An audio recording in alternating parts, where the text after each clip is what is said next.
This video covered tips for sub 45 on Megaminx. For star, you want to start trying to preserve pairs in your inspection as you build the star. You don't necessarily have to preserve full pairs, you just need to try to have a matching edge and corner after your star is done so you can transition to F12 easier. So for this scramble, I have these two. It's kind of form like a setup. Just move this down and slide yellow in. And then purple is very easy to put in. For purple, I'll just do like a D and then just do F2. And then for these two, I see I can just do like a 2-gen solution, just insert one at a time.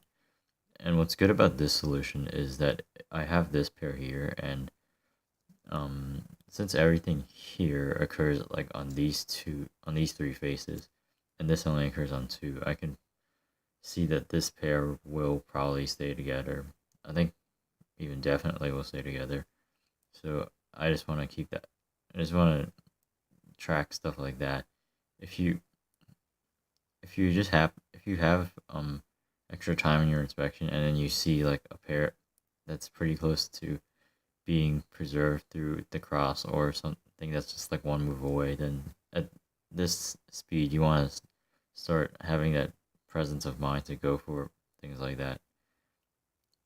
So here I'm just gonna go finish the cross. D2, then and then I'll just have this pair.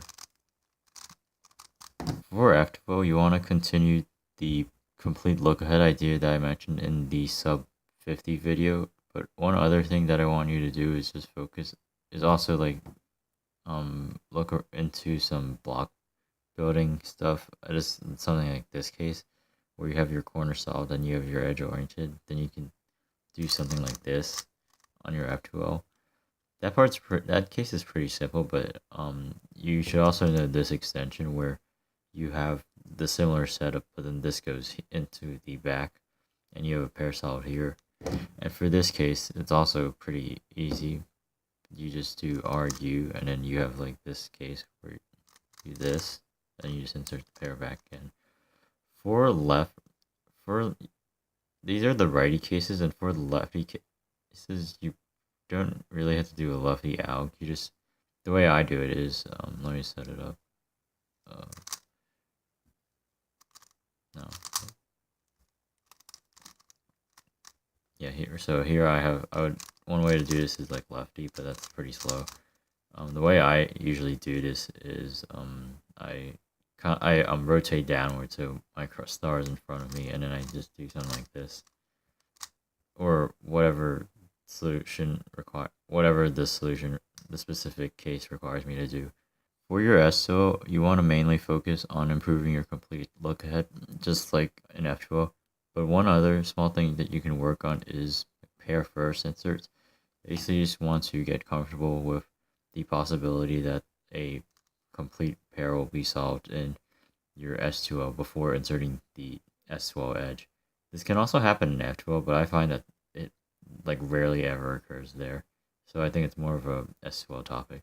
So for this case, here I have a pair here, so I'm just gonna go just match it up right away, and I still need to insert the cream edge. So what I'm gonna do there is just do something like this.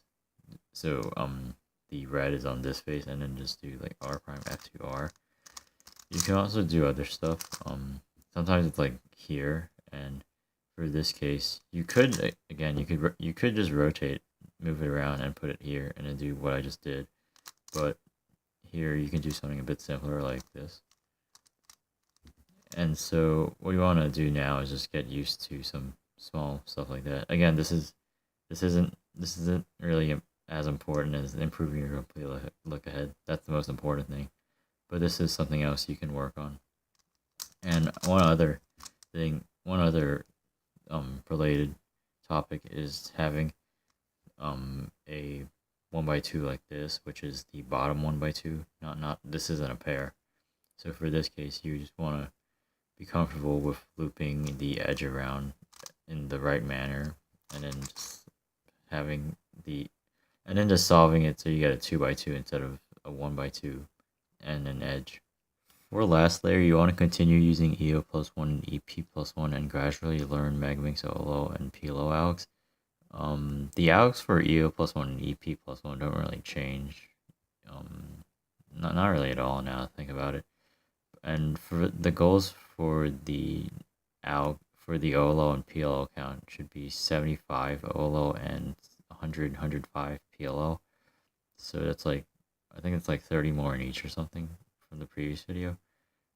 For the PLOs, you want to go to either part 16 or part 17 of my series.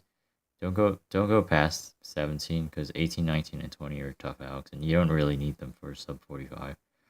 So, and for the OLOs, you can continue to just learn what OLOs are in front of you during your solves. But if you find that you aren't really learning too many over a span of a few weeks or so, then you should probably just go directly to a OLO page and learn algs from there.